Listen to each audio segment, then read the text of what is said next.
പഠിച്ചു പറങ്ങിയ ഉദവി സഹോദരന്മാർ, ഞങ്ങളുടെ ജ്യേഷ്ഠാനുജന്മാർ ജാമിഅ മില്ലിയയിലും അലിഗർ മുസ്ലിം യൂണിവേഴ്സിറ്റിയിലും JNU ഒക്കെ പോയപ്പോൾ അവിടങ്ങളിൽ അവർക്ക് റാങ്ക് വാങ്ങാൻ സാധിക്കുന്നത് ഇതിന്റെ തെളിവാണ്.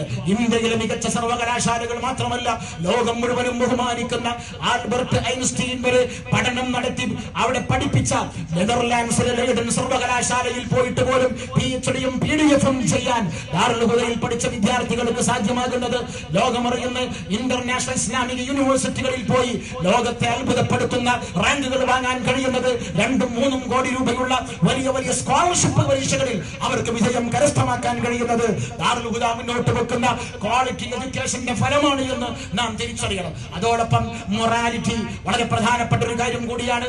ആത്മീയമായ ബോധം വലിയ വലിയ ദർസുകളിൽ പഠിച്ച്, അറബി കോളേജുകളിൽ പഠിച്ച്, മനുഷ്യന്റെ മുന്നിൽ പറയാൻ കഴിയാത്ത വൃത്തികെട്ട ഭാഷ ഉപയോഗിച്ച് പൊതുസമൂഹത്തിന് മുമ്പിൽ വന്ന് സംസാരിച്ച് ഇസ്ലാമിനെ നിന്ദ്യമാക്കുന്നു എന്ന രീതിയിലേക്ക് വരുന്ന തലയെക്കെട്ട് കെട്ടിയ പണ്ഡിതന്മാരുള്ള ഒരു കാലത്താണ് പക്വതയോടെ സമൂഹത്തെ സമീപിച്ച് നല്ല ഭാഷ സംസാരിച്ച് മാന്യമായി ദീനീ പ്രവർത്തനം നടത്തുന്ന ഒരു സമൂഹത്തെ വളർത്തിയെടുക്കാൻ ദാറുൽ ഹുദക്ക് സാധിക്കുന്നത്. ദാറുൽ ഹുദയിൽ നിന്ന് പഠിച്ചു പുറത്തിറങ്ങുന്ന വിദ്യാർത്ഥികൾ തെറിപ്രഭാഷണം നടത്തുന്നത് അതുകൊണ്ട് നിങ്ങൾക്ക് കേൾക്കാൻ കഴിയില്ല. അവരെ വ്യക്തിഹത്യ നടത്തി പ്രഭാഷണം നടത്തുന്നത് നിങ്ങൾക്ക് കേൾക്കാൻ കഴിയില്ല.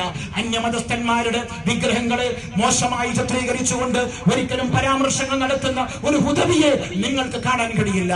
കാരണം അവരെ പഠിപ്പിച്ചത് CH ഹൈദറോസ് മുസ്ലിയാരാണ്, ഞങ്ങളെ പഠിപ്പിച്ചത് ബാപ്പുട്ടി ഹാജിയാണ്.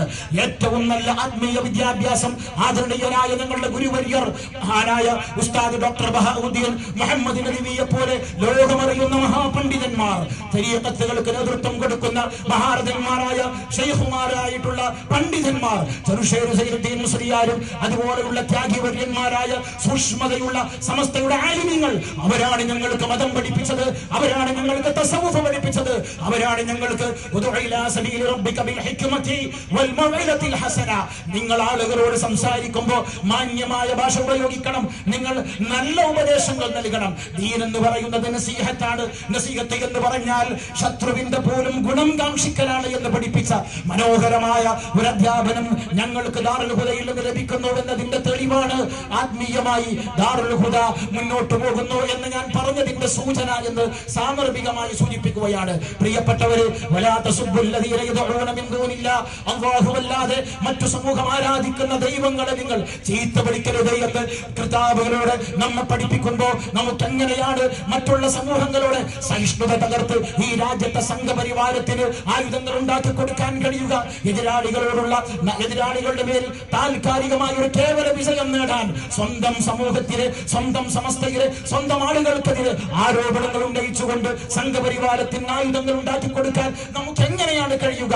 ദാറുൽ ഹുദയും ഹുദവികളും ആ സന്ദർഭത്തിന് ഒരിക്കലും തയ്യാറല്ല എന്ന് മാത്രമല്ല, ഞങ്ങൾ ഉറക്കെ പറയാൻ ആഗ്രഹിക്കുന്നു, നസീഹത്ത് വേണേ, ദീനിന്റെ പ്രബോധനത്തിന് നസീഹത്ത് വേണം.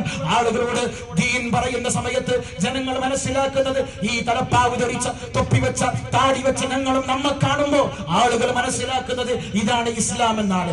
ഈ ഇസ്ലാം പറയുന്ന ആളുകൾക്ക് നല്ല രീതിയിലുള്ള സംസ്കാരവും ബോധവും ഭാഷാ നൈപുണ്യവും ഇല്ലെങ്കിൽ ആളുകൾ ഇസ്ലാമിനെ അവരിലൂടെ വിലയിരുത്തുമെന്ന് മനസ്സിലാക്കാനുള്ള സാമാന്യ ബുദ്ധിയെങ്കിലും ഈ സാമൂഹിക ബോധമെങ്കിലും നമുക്ക് വേണം. നമ്മൾ ഏതെങ്കിലും അറബ് രാഷ്ട്രത്തിലല്ല, അവിടെ പോലും ഇത് അനുവദിക്കുമെന്നല്ല ഞാൻ പറയുന്നത്. പക്ഷെ നമ്മൾ ജീവിക്കുന്നത് വ്യത്യസ്ത മതങ്ങളും വ്യത്യസ്ത സംസ്കാരങ്ങളും ഉള്ള ഒരു രാജ്യത്താണ്.